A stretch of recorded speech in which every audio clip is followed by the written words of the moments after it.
I opened a credit card to cover my mom's medical bills. A few days later, I saw photos of my sister vacationing in Hawaii. When I asked where she got the money, she smirked. Thanks to your credit card. Don't worry, I only spent $100,000. I laughed and said, my card only has $100. Did you check the name? That's when my mom pulled out my gold card, the one I thought I lost last month. My name is Taryn Ellis. I'm 29. And if you think you've heard this story before, stay tuned. What happens when betrayal doesn't just steal your money, it steals your face. It started like this. Mom needed surgery. Nothing cosmetic, a real emergency. Hospital bills, prescriptions, aftercare, the works. She said, we just need a little help until Medicare kicks in. So I opened a card. Small limit. Under my name. Carefully controlled. But that wasn't the card my sister used. No, that one was gold. High limit. Hidden under paperwork I hadn't looked at since college. I froze when Mom pulled it from her purse. I thought it was mine, she said, voice as brittle as dry leaves. It has my name on it, I replied. She blinked. Didn't apologize. Didn't even look sorry. That night, I checked the balance. $103,421.88. All posted under luxury brands, resorts, flights. Then I checked the IPs. Every single charge came from a beachside Airbnb in Maui. My sister had been tagging herself in photos, geotags, and cocktails, like she wanted me to find it. But she made one mistake. She thought the card was under my name. It wasn't. It was under my business. And she just committed six-figure fraud against a registered LLC. With insurance. And a lawyer on retainer. Game on. The gold card wasn't mine, not in the personal sense. It belonged to the LLC I built from scratch. Ellis Social Strategies. A marketing consultancy with real clients, real liability insurance, and a business account flagged for fraud protection. Which meant every cent she spent. It was now an official financial crime. I closed the card, filed the report, then made a phone call I never thought I'd make. To my corporate attorney, Maya Hensley. She didn't gasp. She didn't flinch. Just said, you want civil or criminal? Both, I whispered. She nodded like I'd said I wanted oat milk in my coffee. Then she walked me through the plan. First, we'd alert the card's issuing bank. Business fraud. Family perpetrated, fully documented. Then we'd pull every receipt, every transaction log, every geostamp charge. And we'd use it to file a claim, one that'd trigger a federal inquiry if the amount exceeded $50,000. It did. Twice over. The next step was messy. I had to text my sister. Hey, just found out what you did. Hope the pina colada was worth it. You'll be hearing from the fraud unit soon. She replied with 3 laughing emojis. Then, her. You wouldn't dare. We're family. There it was. The shield. Family. Used like armor. Like magic words that make theft sentimental. But I wasn't that girl anymore. I screenshotted her text. Sent it to Maya. She wrote back. Perfect. Thanks for handing us motive. That night I got a call from my mother. Her voice was sharp, flat. Not sick. Not frail. You need to let this go, she said. It was just a card. I closed my eyes. No, Mom. It was my name. And soon, it would be her name on the stand next to mine. The investigation moved fast. Maya submitted the fraud packet by Monday. The bank froze all charges. The insurance company opened a formal inquiry. By Wednesday, my sister's account was locked. She couldn't even buy a smoothie. That's when the calls started. Blocked numbers. Voicemails from fake concern. But then came the one that burned. Mom again. You're ruining her life, she snapped. She's your sister. She made a mistake. I stared at the ceiling. Stealing $100,000 isn't a mistake, I said. It's a felony. She only did it because she thought you'd say no. I did say no, I whispered. She just didn't care. There was a pause. Then the softest threat I never saw coming. You know, if you go through with this, the family will have to pick sides. And just like that, It wasn't about right or wrong anymore. It was about loyalty. But the word family stopped meaning safety a long time ago. I opened the private folder I kept on my drive, the one labeled for when they forget. It held years of screenshots. Bank transfers I never got back. Messages where I paid for rent, tuition, and bail, all quietly. All because you're the responsible one. I selected the most damning ones. Sent them to Maya. We attached them to the fraud case. Built a timeline. A pattern. A history. This wasn't a single act. It was the latest chapter in a novel called Use Taryn Until She Breaks. That evening, I posted one sentence on my business's Instagram. Sometimes, the only way to fix what's broken is to stop letting people who shattered it hold the glue. The comments poured in. And that night, someone egged my car. Cracked the windshield. I filed the report. Then I ordered security cameras. The windshield cracks spidered outward, like the truth itself, splintered, visible, irreversible. I knew who did it. Not directly, but by instruction. My sister had always been too pretty to dirty her own hands. She preferred damage by influence. But I had receipts. And now, I had footage too. The camera caught a shadow. A license plate. Wes forwarded it to law enforcement. And with that, the game stopped being quiet. 2 days later, my sister was served. Officially. Legally. A fraud complaint backed by corporate counsel. She showed up at my doorstep the next morning. Didn't knock. Just stood there, arms folded, sunglasses hiding her shame like it was a designer brand. I can't believe you dragged this into court, she said. I opened the door just wide enough for her to see my expression. I didn't drag anything, I said. You charged your betrayal. She stepped forward. You really want to destroy your own sister over money? And that's when it hit me. It was never about money. It was about entitlement. She didn't want cash, she wanted access. To my effort. My reputation. My resources. My identity was just a tool to her. I didn't answer her question.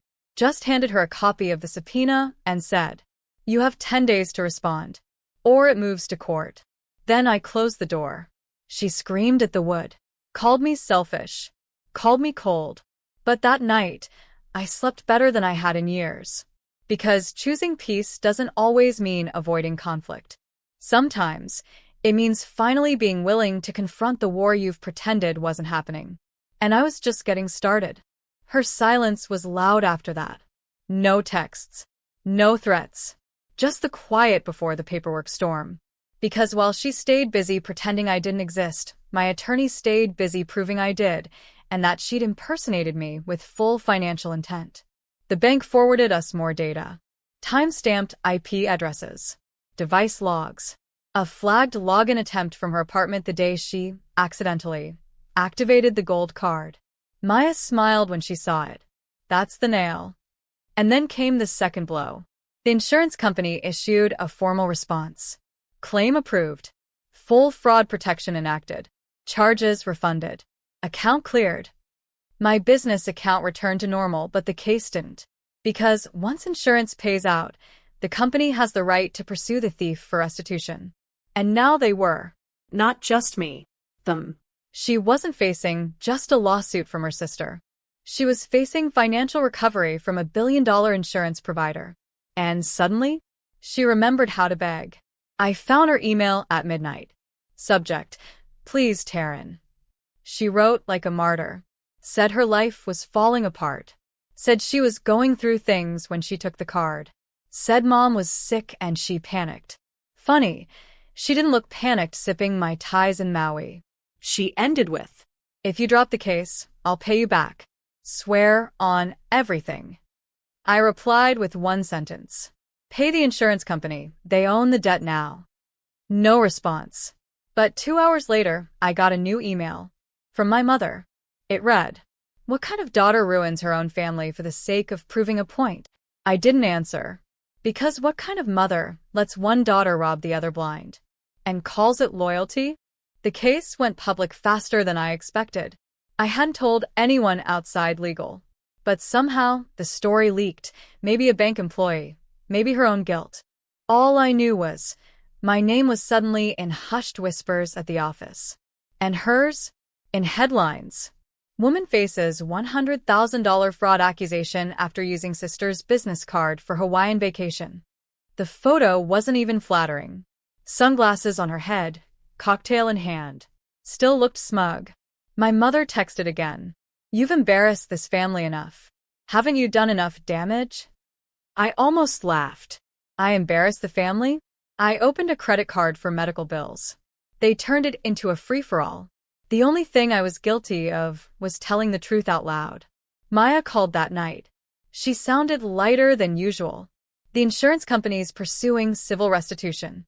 You're in the clear financially. No need for you to attend court unless you want to testify. I sat with that. I didn't want revenge. I wanted peace. But peace wasn't silence anymore. Peace was boundaries. Legally protected. Financially enforced. Emotionally permanent. I'll testify, I said. Not to punish her. To record the truth. Because someday, someone would tell this story differently, paint her as the misunderstood sister, me as the cruel one. I wanted it on record. She lied. She stole. She smirked while doing it. And I forgave her. But I didn't excuse her.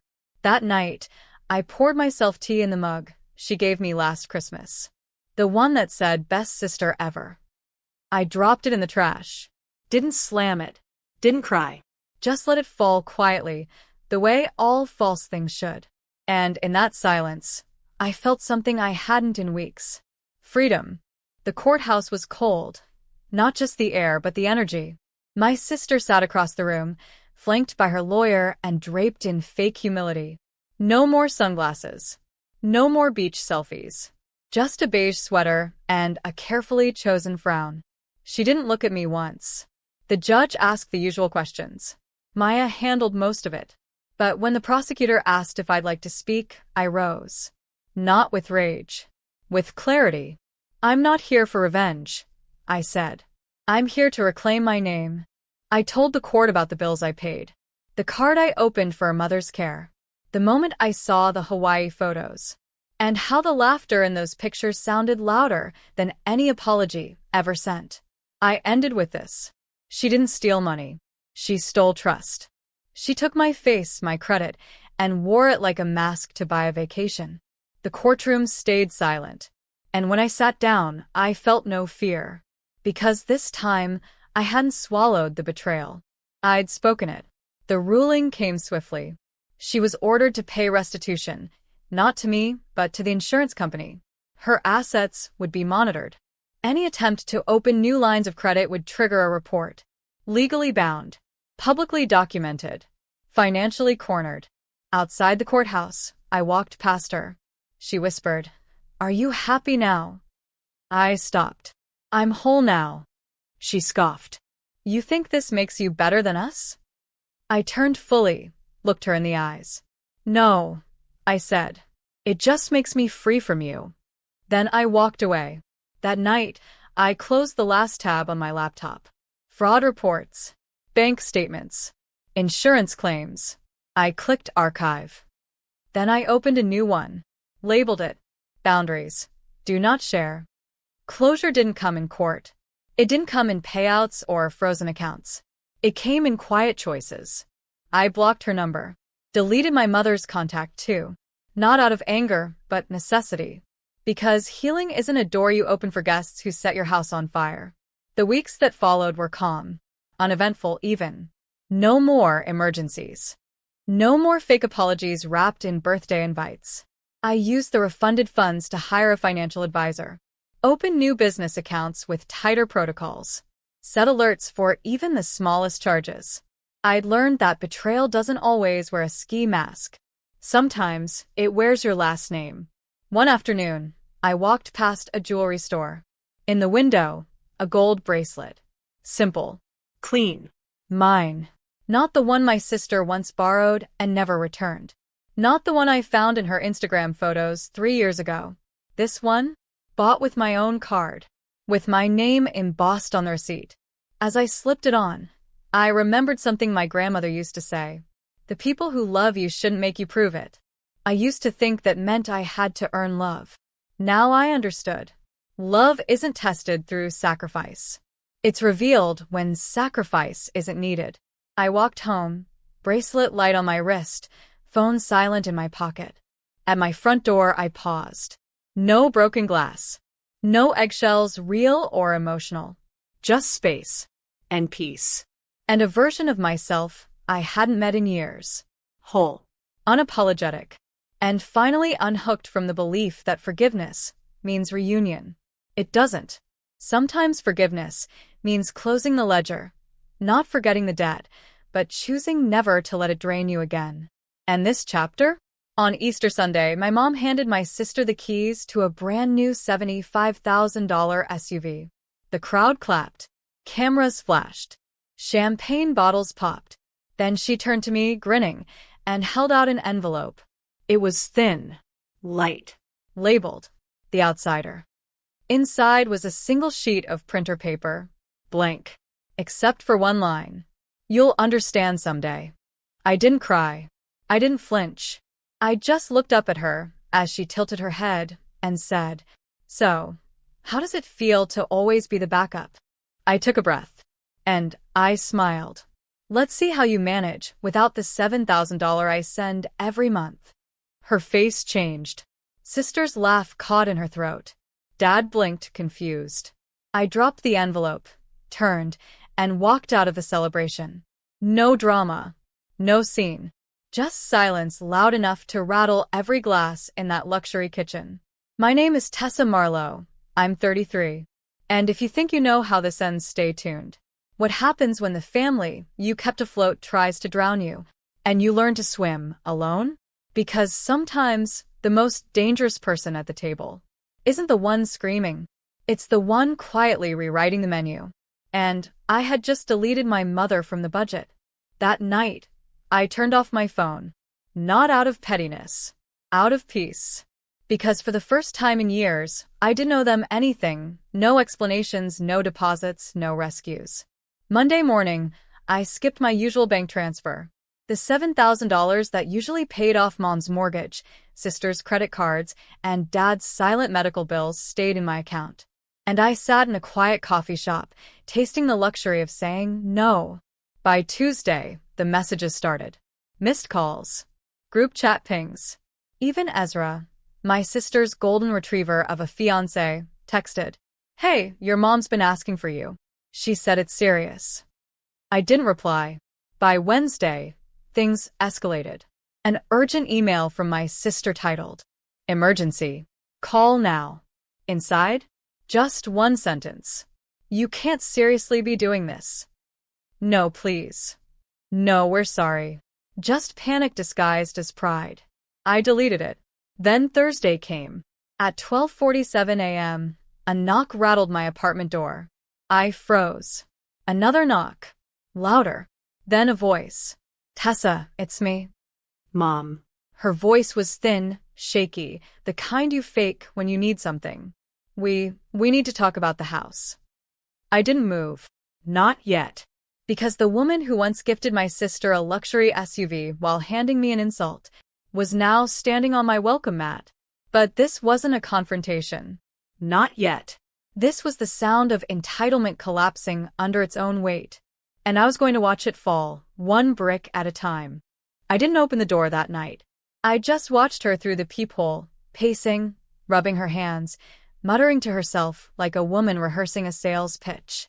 Eventually, she left. But the next morning, I got a voicemail. "Tessa, it's your father. Can you please call me back? There's something going on with the bank. It's urgent." I almost laughed. Dad hadn't called me directly in 2 years. Not when I bought my apartment, not when I landed that consulting contract, not even when I was in the hospital with pneumonia. Now, suddenly, my silence had value. I checked the shared account I used to auto-transfer funds. It was overdraft. Mom had clearly kept spending like nothing changed. There were charges for spa days, for Ezra's tuxedo rental, for a wedding planning retreat in Aspen. They'd used the money I earned working 80-hour weeks like Monopoly cash. Then I found something else. A digital copy of the trust fund statement for my late grandfather's inheritance, a $150,000 amount that was supposed to be split between me and my sister. It had been drained. Every cent rerouted to cover household expenses. Signed off by my mother, using power of attorney. The betrayal wasn't just emotional anymore. It was legal. It was financial. It was criminal. And yet, all they wanted was for me to keep paying like nothing happened. This wasn't about a car or a party or a stupid envelope anymore. This was about a family that saw me as a wallet with legs. And now that the wallet walked away, they were scrambling to find the zipper. But I wasn't done. Not even close. I booked a meeting with a financial advisor the next day, one of those no-nonsense women who wear sharp glasses and sharper heels. I laid out every document, the overdraft statements, the inheritance records, even screenshots of the trust withdrawals. She didn't blink. You've been financially exploited. Reclaim what's yours, legally and clean. She helped me freeze the remaining joint accounts, revoked my mother's power of attorney, and filed a formal fraud alert with the credit bureaus. I wasn't playing victim. I was preparing a case. Later that week, I mailed 3 letters. One to my parents, one to my sister, and one to their mortgage lender. Each letter included a notarized statement that I was no longer financially liable for any of their debts. By Friday morning, chaos had bloomed. My sister called 5 times, then sent a text. "You're seriously ruining everything over some stupid car?" Mom emailed, "This isn't how family works." But the final blow came from Ezra. He left me a voicemail, his voice tight with anger and disbelief. "Do you have any idea what you've done? Your mom's house might be repossessed." And that's when I realized something. They never feared losing me. They only feared losing access to me, to my money, to my silence, to my obedience. But I was done funding my own erasure. They wanted me invisible and useful. Now I was visible and unavailable. And the woman they called the backup? She was finally becoming the main character. The next time they saw me, it wasn't at a dinner table. It was at a public charity gala one I was sponsoring. I donated $50,000 in my daughter's name. Set up scholarships for girls from struggling households. On the invitation list? Not a single family member. But Mom showed up anyway. She wore a smile like armor, acting like she belonged, hugging people who didn't recognize her. Then she saw me on stage, holding the mic as I dedicated the fund. To the women who were overlooked, underestimated, and quietly erased. This is your reminder. You're not invisible. You're indispensable. Applause thundered. My mother's smile cracked.